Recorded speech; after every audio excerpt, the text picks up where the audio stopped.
Hi, everybody, and welcome to episode 54 of the GCSAA Podcast, presented in partnership with Envu. To learn more about the company and its offerings in the golf industry, go to us.envu.com and look for the Turf and Ornamentals Management tab at the top of the page.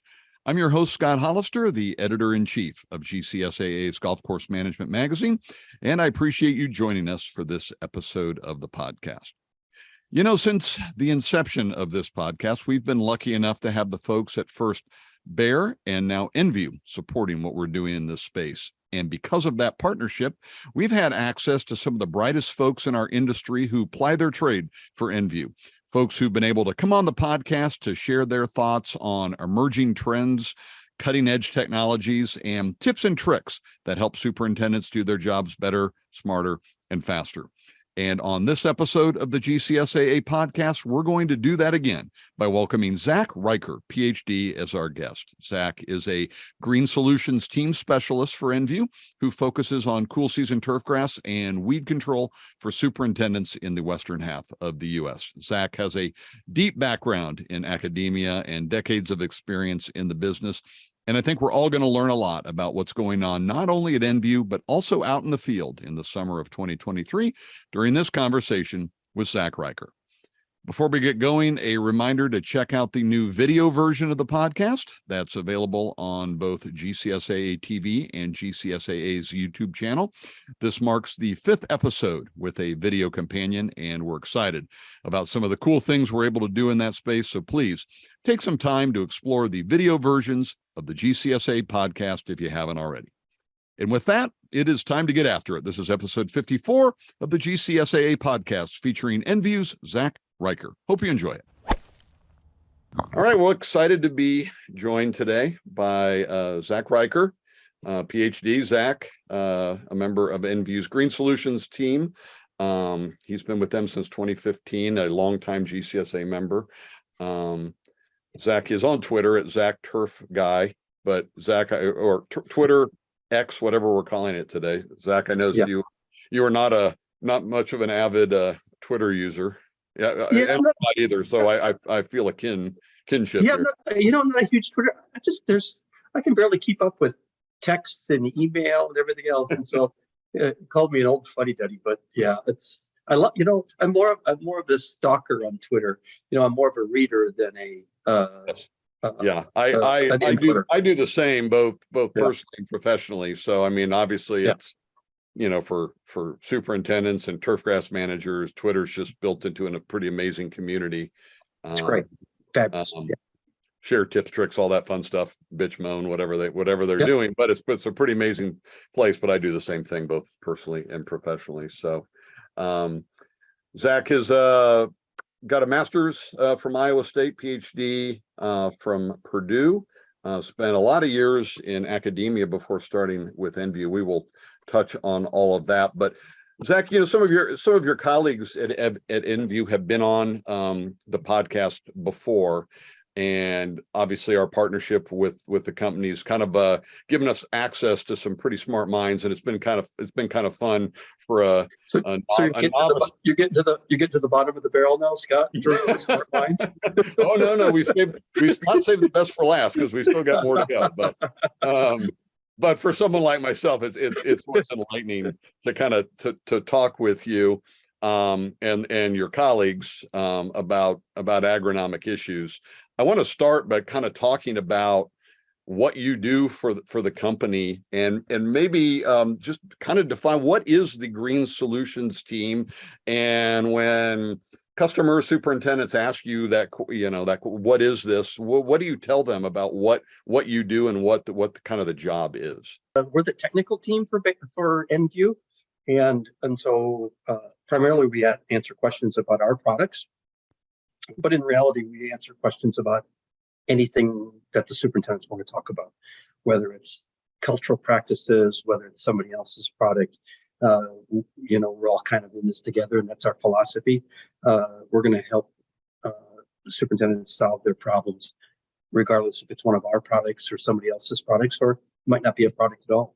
And so we are we're a resource, just another resource for the superintendents, and mostly unbiased. We like to think that. Obviously Envu pays our salaries, but we try to be as unbiased as we can. And I'm sure my own salesmen hate it, but we try to be as unbiased as we can.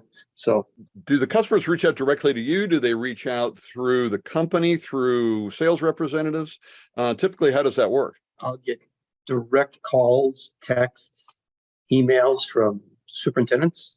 Often they're former students. Often they're superintendents that I stopped in to see, and friends of mine. I was in extension at both Purdue and Nebraska for 27 years or something like that. So I stumbled onto a few people, and so it often goes that way. Sometimes distributors will contact me directly, and often my own sales guys. And I cover everything 22 states west of the Mississippi, and so I have 8 salespeople that are in my region that will often contact me and be the go-between between the superintendent and myself. Well, I imagine that will keep you busy. And how much are you traveling? How much are you working? You're at home right now near Lincoln, Nebraska, but Yep. How does that? I imagine you're spending quite a bit of time on the road, but how does that break down for you? Scott, the best part of my job is traveling to see golf courses. Because honestly, one day I can be in Minnesota, the next day I can be in the Rockies in Colorado, the next day I'm in Portland, and I finish it off in Hawaii. And I'm not that smart to understand all of those pests, and so I have to be there to see them and touch them and smell them. I probably average 110 nights on the road. Okay. And that doesn't include all the nights that I take the last flight back to Salt Lake, Right. which is always my connection to Omaha, and I get home at 2:00. So I had my first year, I had 140 nights on the road. After Rob Golubieski is the one that lured me into Bear, and he told me, "Yeah, I think you'll probably spend 45 nights on the road." And my first year was 140. Like, really, Rob? Well, the road warriors never sleep, and I know that's it's a price that you pay personally, but it's I know a pretty important one for the company and a great connection for the end users and superintendents. Scott, you got to be out there. You absolutely have to be out there. You have to be out, in my opinion. Again, I'm not smart enough just to read emails and see the picture. I want to be out there. I want to see it. I want to see what guys are dealing with. And it's and that's the part of it. I hate to travel, but I love it when I get there. Like most people. That's right. Yeah, that's a pretty common. I would share your sentiments there. So within the technical services group there, and you can kind of help me clean this up just a bit, but you've got some fellow Green Solutions team specialists, Todd Lowe, Jesse Benelli, Jane Stanley, who I believe kind of focuses on ornamentals. You've got a couple of product development managers, James Hempfling, Devin Carroll, and then there are field solutions specialists, Patrick Burgess, who has preceded you on this podcast, Patrick Maxwell, Sherry Wells, Travis Russell. Maybe how do you all work together, and kind of the structure that you guys have? How do you think that sets you guys apart from maybe other, because most other companies, whether they're providing inputs or equipment, will have some level of technical support for their customers. How does what Envu does differ from maybe what superintendents might be used to from other organizations? Yeah, it's I think probably we're pretty similar to what Syngenta has. And so we have a distinct, we operate on the sales side. We're what's called commercial operations. And so we answer to sales managers, and our primary responsibility is work with the sales. And so we bring technical support to the sales. Then all those folks that you named off, which are really good folks, all of our development reps, they are working on the development side of things. And so their job is to bring products to market. And then once they get a label, then they hand those products off to us. We help advertise the products. We help keep them in front and center. And then we're also the ones that are looking at label expansions, things like things that happen after a product comes out. Superintendents are great experimenters. They come up with ideas well beyond what we do. And so those development folks, they bring products to market, and then they hand it off to us once it gets to the market. And then, that we're in constant communication during that handoff. And then we're also working, they're working with the universities. We're working with the universities. And so there's lots of interaction with us. Great folks. I had just a wonderful time at Envu. All of the people that I've been working with, just incredibly professional, competent folks. It's been a blast, absolutely blast working here the last 8.5 years, it seems like. Yeah, and you touched on your background in extension work and with universities. You had a full career there as well. I'm curious, do you ever miss what you did in that previous life, have there been things in your current job that have allowed you to do the favorite parts of your job and just kind of continue that on only now under the Envu banner? Yeah, I was most of my job, certainly at Purdue, was primarily extension. So I travel a lot. I was certainly within the state or with, 3 or 4 state region. So I was out with superintendents and, athletic field managers like your son and lawn care operators. I was out all the time. And that was the best part of my job. And then at Nebraska, I did more teaching, but I was still out, out in the sand hills or in Omaha, wherever the golf courses or lawn care guys needed me to go. And so this job is our little secret. This job is just an extension of what I was doing in extension. And so it just allows me to work with the professionals and help them get done what they need to get done. And instead of going to the sand hills, now you can add the Hawaii to that, or I can add Hawaii. I can add lots San Diego, wherever out there. Just incredible. Scott, again, I cover everything west of the Mississippi, and the diversity west of the Mississippi. I have all of the species known to man, turfgrass species known to man. I have all of the pest problems known to man. And so it is incredibly diverse. It is just, it is an absolute ride. And the golf courses that I get to see, it's humbling. And I'm sure, golfers out there would just be salivating, as I tell people some of the golf courses that I've been on. I don't play golf anymore. I gave that up, when I took up bow hunting, heads behind me, more or less gave up golf. But the courses that I'm on, I still love being on golf courses. And I love playing golf. Whenever I got the opportunity, I still love to play. Not quite as good as I was at one time. Right. Well, I think, it's always a funny about the people who work in golf are often the times the people who get to play the least amount of golf. And I've run hot and cold, and I've done my darndest to kind of get back out there and play, but I certainly understand why you haven't. I want to talk a little bit about, I don't want to embarrass you too much, but we'll talk a little bit about you in your career and just kind of your background. Where did you grow up? And where did your interest in turfgrass, in golf, however that happened, where did that interest begin? So grew up in Dyersville, Iowa, far eastern Iowa, and had been playing golf. I came from a golfing family, and actually my dad, by the time he passed, he had 7 holes in one. Wow. Impressive. Yeah. And so came from a golfing family, and then growing up in eastern Iowa, about the age of 15, I figured out that growing up in Iowa, not many guys become professional golfers. Yeah. And that was pre Zach Johnson. And so now that shows that I'm wrong. And so at the age of 15, I said, okay, this probably isn't going to pay. And so I applied for for just an hourly job at my local Dyersville Golf and Country Club that I played, that my mom and dad were members of. And so I applied for the job, and the only qualifications I had was that I could run a push mower, and my sister at the time was going to Iowa State as a turf student. Okay, and how many 21-year-old college women talk to their 15-year-old brothers?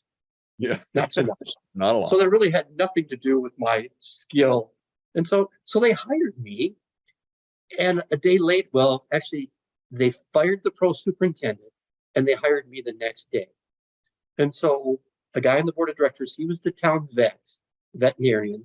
He owned a farm, so he knew how to run the tractors. I was the 15-year-old kid in town that knew the most about turf because I had a 21-year-old sister at Iowa State, and so I was a shoe-in. And so that's where I started. And within a week, we had 8 out of the 10 greens dead.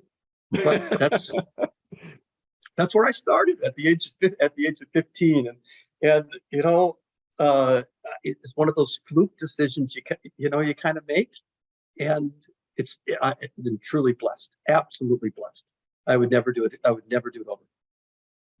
No, wait. So Dyersville, that's a field of dreams, correct? There you go. That's my line. That's my right. introduction line when I talk to people. Yeah. Yeah, I had no idea you were from Dyersville. Yep. I have wanted to get up there. I'm a bit of a baseball head. It's pretty impressive. It's pretty impressive now. I mean, Frank Thomas and his group, they have done pretty impressive stuff. And when they've been playing those regular season games up there, that's turned into quite a production. Small town Iowa, 3,500 people. What more can you ask for? All that economic development. They've done a nice job. That's amazing. So did your sister stay in the business? Is she in turf as well?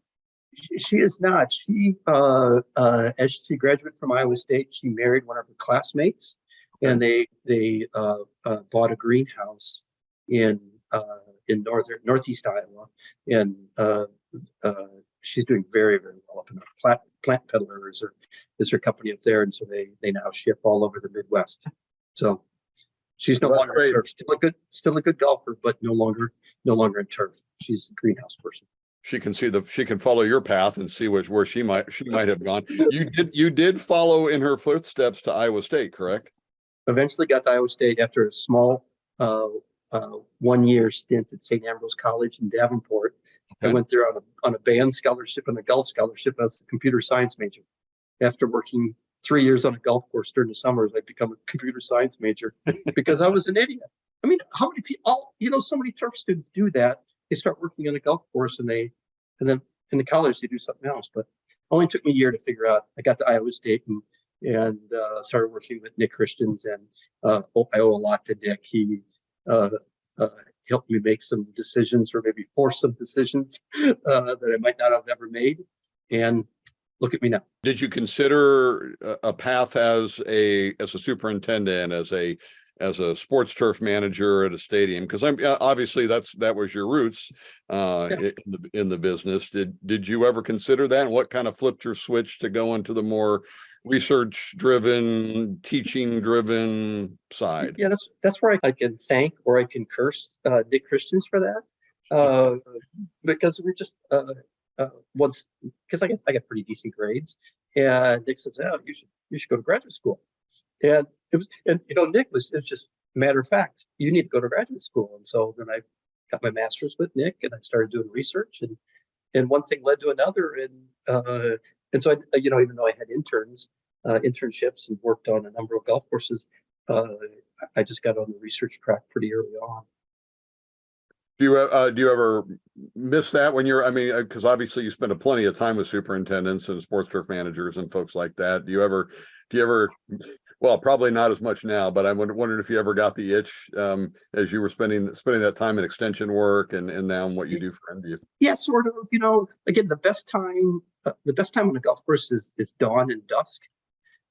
Hopefully not in the same day, but right. Nothing beats dawn on the golf course, and the peace and the quiet of dawn on the golf course. And I miss those parts, and so maybe that's why I like deer hunting. I see a lot of dawns.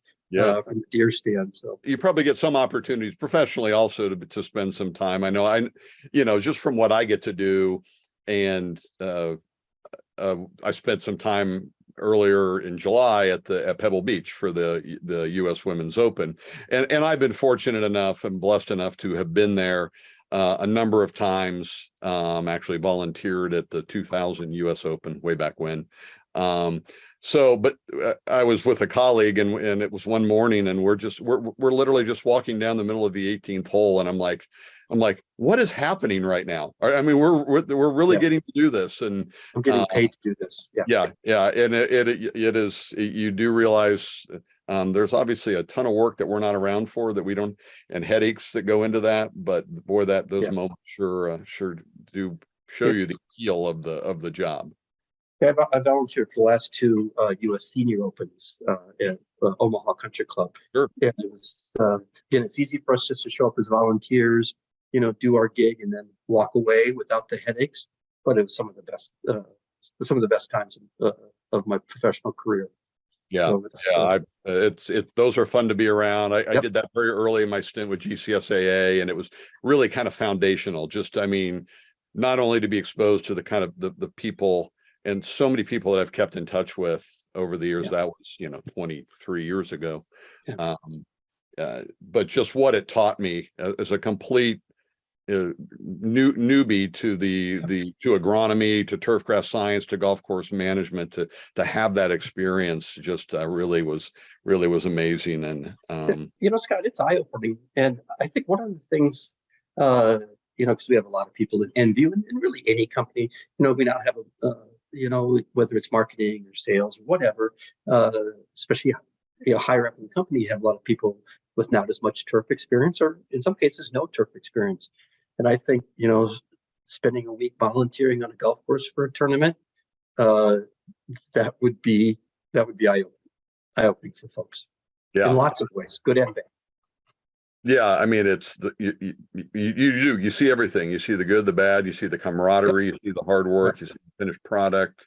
You see how the role that they play and how it connects to the in my instances the professional side of the game. It's just it's pretty awesome. And we try to do that with new employees at GCSAA, not always with tournament prep, but what part of your orientation is a day in the life is getting in there and stepping foot in a maintenance facility and seeing what goes on, and those kind of things are invaluable and really makes you appreciate the job of the superintendent. And from what we do is obviously to support them, and you can't do it without understanding what their day-to-day lives are like. So it's a great experience. So well, listen, I want to take a quick break here. We'll pay some bills. Maybe we'll pay your salary too. I'm not really sure, because this is a sneak preview for everyone. This ad's going to be for Envu. So we'll do that, and we will come back with more with Zach Reicher right after this. We'll return to this episode in a minute, but now a word from Envu, which is committed to working with golf course superintendents to accomplish great things on the course every day. The company has the expertise and innovative solutions to help you navigate turf challenges year-round while achieving the most consistent playing conditions possible. During the high heat of summer, both biotic and abiotic stresses can be problematic for your turf. That's why StressGuard brand fungicides, including Tartan StressGuard fungicide, go beyond disease control to help ensure greener and denser turf grass when it's most critical. Tartan controls a variety of foliar, stem, and root diseases, enhances turf health, has contact and systemic properties, and is preventative and curative. The end result is premium turf that's lush, green, and ideal for play. Another challenge for warm season turf is take-all root rot, which was originally thought only to be a threat during the shoulder seasons. Recent research, however, has shown it's actually more prevalent when the soil temperatures are between 77 and 86 degrees Fahrenheit, which is most of the summer. Turfgrass managers will be able to get ahead of that with Ricilia Root Health Solution when it becomes available later this fall. A first of its kind, Ricilia safeguards roots from all destructive soil-borne pathogens for up to 21 days, and most up to 28 days. With Ricilia, you can protect your roots and keep your turf healthy and playable all season long. Always read and follow label instructions, and remember that not all products are registered for use in all states. And finally, a reminder about the Green Start Academy, the leadership and development program for assistant superintendents co-hosted by Envu, John Deere, and Rainbird. Assistants will have the opportunity to make lasting connections and learn from respected industry professionals and leaders. Visit us.envu.com/green-start-academy for more information. Our thanks again to everyone at Envu for their support of the GCSAA podcast. And now back to this episode. All right, welcome back. We're still pleased to be joined by Zach Reicher with Envu, Green Solutions Team Specialist for them. And we spent the first part of the podcast really kind of talking about what the Green Solutions team is, how it works with golf course superintendents, customers in the field. Got to talk a little bit about your career. Zach, and as you mentioned, your favorite part is getting out there and being in the field with superintendents. And so I want to kind of start our second part here, just by kind of turning some time over to you and just let's talk current events. I'm curious, and this is one of the things I've enjoyed in some previous conversations we've had with Envu staff. Is just what you're seeing in the field. What are superintendents most dealing with? I hear some of that, just in my role with GCSAA, but when superintendents are running into problems on their golf courses, they're not calling me for solutions. I'm hoping they're maybe looking I'm hoping they're looking for stories, and maybe just to get a little bit of assistance, they'll turn to the pages of GCM. But for real help, they're turning to someone like you. So what struck you about this season, this growing season? And what's been kind of maybe, I guess, the top thing on your list of, man, this is something that seems to be a common challenge for turfgrass managers in the field this summer? Yeah, I don't think it really matters. I think every year, just the unpredictability of everything. Okay, yeah, we know that labor is bad, but right.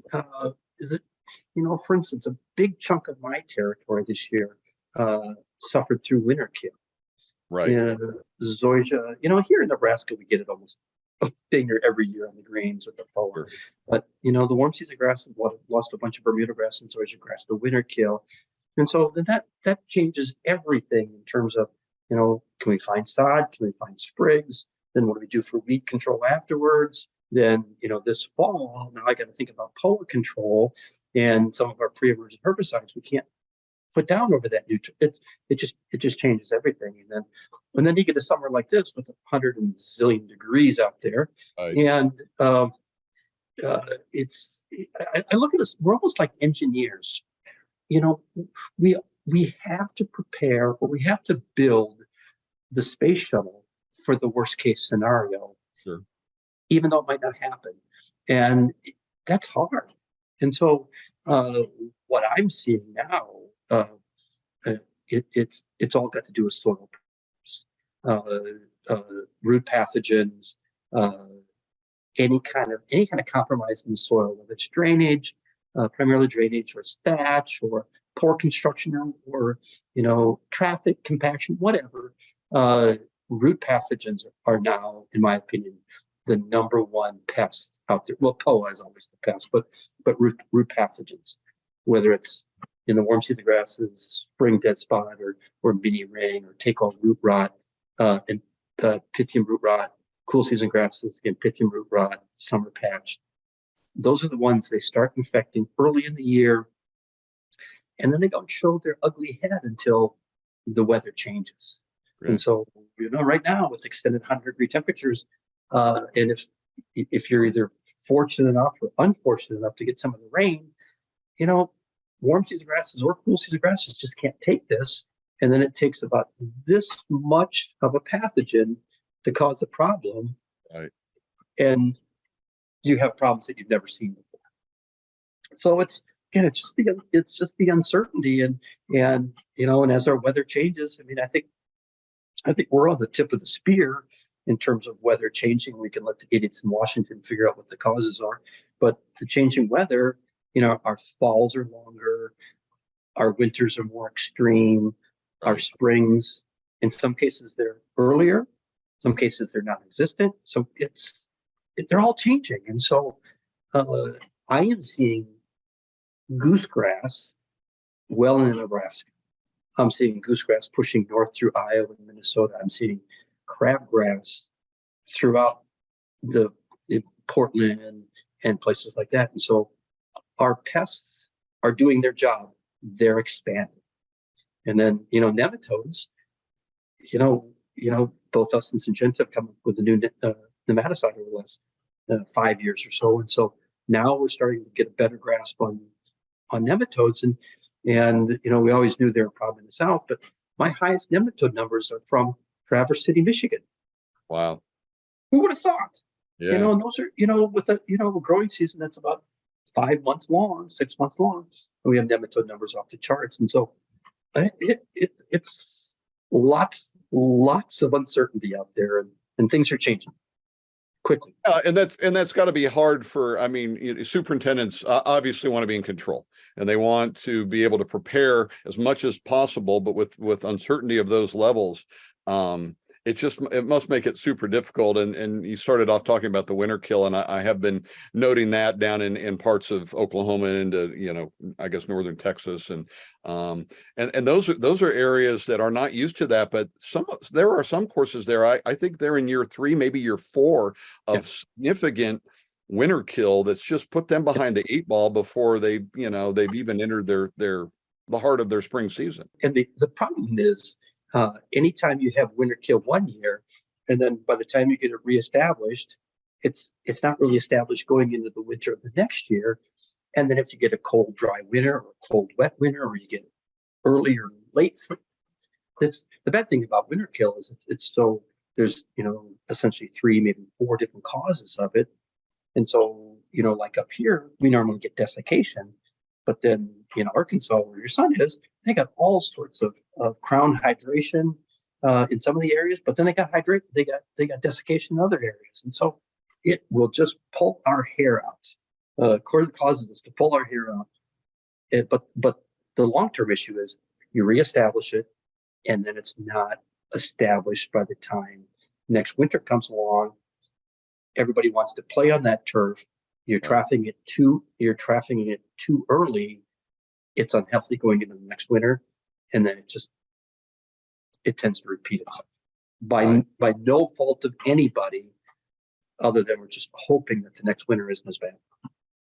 Do you see different levels of damage based on? I mean, because obviously you'll see cool season turf grasses, kind of more bent grasses moving further south, and that's more of a playability question with certain golf courses. Is it worse on different as the lines blur? I guess the zones blur.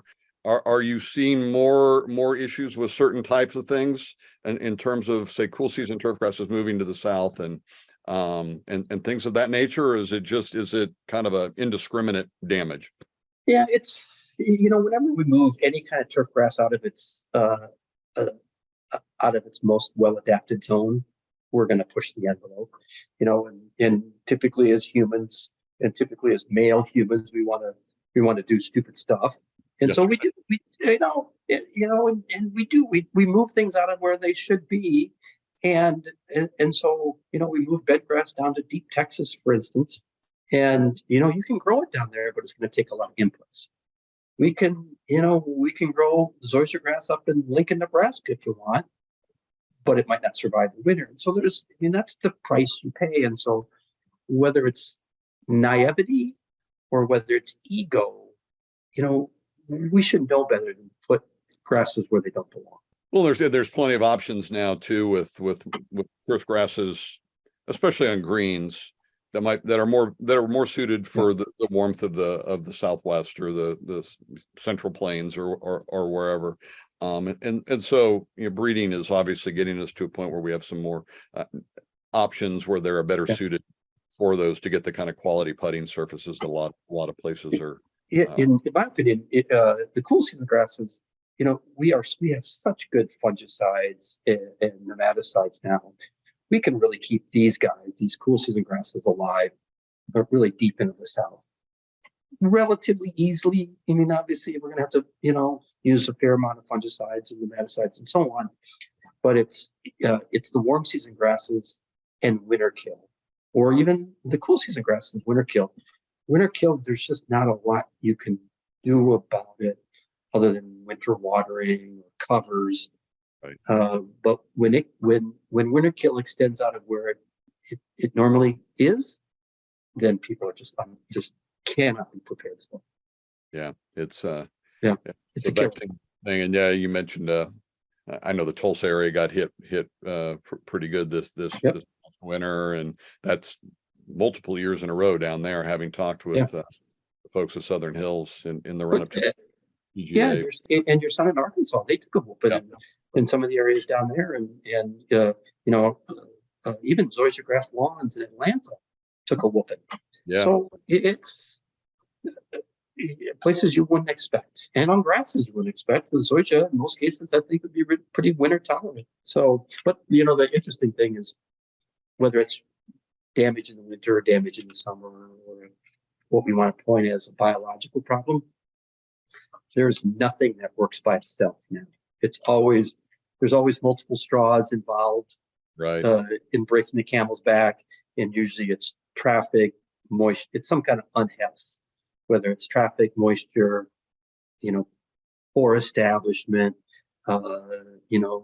diseases or something working late in the winter, or there's always something else going on. We want to be quick to point it at one cause, but there's always something almost always something that compromised that turf going into that period that caused major problems.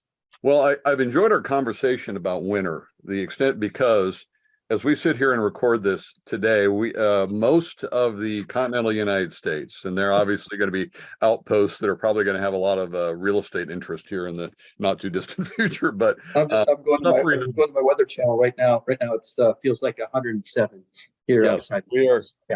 Yeah, I'm looking at my watch. It only says 93. Now, we've had a little cloud cover today in Kansas City, but we've I think our heat index was 119 yesterday. So, but yes, right as we record this, most of the country is dealing with extreme levels of heat, and it's I think more so than just the extremities of what we're experiencing. It's really going to be the length of time. This appears to be, in some parts of the country, it has already been a long-lasting event. For where you and I live here in the Midwest, we are on the front edge of this, and it does appear like it's going to stick around at least for the foreseeable future. So is there anything agronomically that superintendents and turfgrass managers have to do, or at this time of year, are you just nursing your turfgrass through, and does it create maybe more for kind of what you and Envu do, does it create any vulnerabilities long term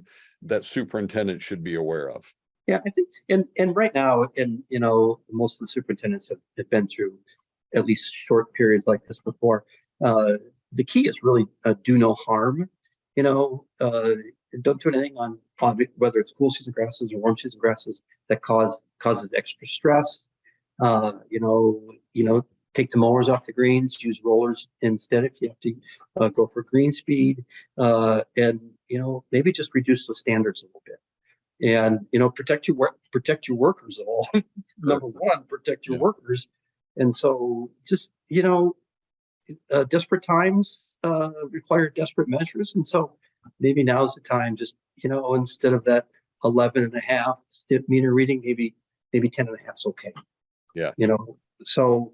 And then just make sure you're protected for anything in the soil, whether it's warm season grasses or cool season grasses, and just do no harm. And the guys that I really feel bad about is the ones that have either reclaimed water or poor water sources. Right. That adds a whole nother level of stress that there's not a lot of answers for. So. Right. Protect your turf as best you can in terms of cultural practice and in terms of root pathogens are the things that we're most concerned about. Are there anything that superintendents can do in the run up to the summer, if these sorts of weather events, these extremes become more common? Are there things superintendents can do to prepare their turf? Is it just about growing the healthiest, strongest turf possible to prepare it for when these extremities come, whether it's heavy rainfall, whether it's extreme cold, extreme heat? Is that the biggest key that superintendents can focus on? Scott, I am now again, I cover 22 states. I'm now convinced that is the only thing we can do. And we've been talking about it for years, but in the cool season world, when it comes to farrier ring and summer patch, you really, and nematodes in the cool season world, once that 2-inch soil temperature gets to be about 60-ish degrees, start making those monthly applications for root pythium, summer patch. It might not be the summer that you're going to need that application, but I'd rather be protected. And now I'm at the point uh, that superintendents reducing the amount of stress that they have on themselves and they have on their families and their jobs. That is really, really important. So making those early applications on cool season grasses makes sense. And same thing for warm season grasses. We now know that Pythium is working almost all year long. Take-all root rot is working earlier. Nematodes are, almost around the clock, 12 months a year, depending on where you live. So, intense applications, unfortunately, is one of the best ways that we can help protect ourselves. And obviously, you want to maximize the culture and maximize the drainage and the soils and so on. But it's these temperatures, this climate, it's not going to get any easier for us to manage turf. Right. Yeah. Well, it's probably stretches like these that make you look back to your days in Dyersville, and glad that you maybe chose the path of the path. The one thing I figured out, Scott, is that all the places that I really get to go and see how grass is growing in these places, I figured out that Eastern Iowa might be the best place to grow grass. And so you had the ideal upbringing in that area. So my mom, I don't think my mom is 97. I don't think she's going to pass until I come home and I'm the superintendent of Dyersville Golf and Country Club. Yeah. So I'm not sure that's going to happen. So it's a waiting game between her and I. That's right. That's right. Well, Zach, I appreciate your time today. I'm going to give you some of our final shots here. Just real quick questions. Let you answer really quickly. I think you gave this away earlier, but first off, what's your favorite thing to do away from the job? I am an avid bow hunter, not very successful. And I'm also an avid fly fisherman. Okay. Love to fish. Something in common with our British Open Championship winner. Yes, Brian Harmon. His bow hunting kind of came up during his post round. Love to do it. Not very successful at it, which is fine. Being on the stand at dawn, right, is plenty successful for me. As we talked about your background, you have lots of college loyalties tugging at you. Do you consider are you an Iowa State fan versus a Nebraska or Purdue fan, or do you just keep those at arm distance and don't reveal that? I'm primarily an Iowa State and Purdue fan primarily, but Nebraska. I haven't become a member of the cult out here in Nebraska, but I watch them pretty dang often too, and so. I thought that was a state law up there. You had to. Yeah. It's everything's good until they play each other. Yeah. Like when Nebraska and Iowa State play each other, maybe a bowl game, or I should say Nebraska and Purdue play each other, then it gets a little bit more difficult. So, but it's pretty easy to root for any one of those three. We've been fortunate enough to form some connections up in Lincoln and around there, so I've gotten a glimpse into the fandom there. And as a Kansas State fan myself, that was back in the Big 12 days. That was the early Big 12 days. That was a little more heated than it is nowadays. So and I was part of the Big 8 back in the day. Yes, that's what I grew up with. Yeah, I grew up with that too. Sounds like we're getting one of those teams back. Colorado sounds like they're coming back to the what comes around goes around. That's right. What's your favorite? You have been a part of the numerous GCSA conferences and trade shows as an instructor and whatnot, as an attendee now, as someone with Envu. What's your favorite conference and trade show city? San Diego. San Diego. Yep. Beautiful. Easy. They're all nice. They all have their advantages, but San Diego's beautiful. They're all nice. San Diego is just so easy to get into, and the convention center is almost walking distance from the airport. It's just a nice place to be in February. Absolutely. Yeah, that's probably the number one thing. Well, and you talked about your golf game, so I'll finish with this. If you had a chance to tee it up, any bucket list golf courses? You've obviously got to visit a lot of probably great places. Any place you just would be die to play? The best thing about being on all these golf courses, Scott, I don't ruin them by playing. And that's so right. It's so there's I really can't narrow it down, because there's so many good golf courses, and everywhere I go, the superintendents are so great, and they're so open and so welcoming. I'm not going to, I will not pick any favorites. I love them all. Well, I can totally support that statement. After the story of walking up 18 at Pebble Beach, and I'm like, it's the whole good walk spoiled thing from Mark Twain. It was a pretty awesome experience. And if I was trying to hack a ball around that tree in the middle of the 18th fairway, I'm not sure it would have been quite a fun walk. And Scott, growing up on a small 9-hole course, that still occupies a large part of my heart. The small 9-hole courses out in the country, love them. Absolutely love them.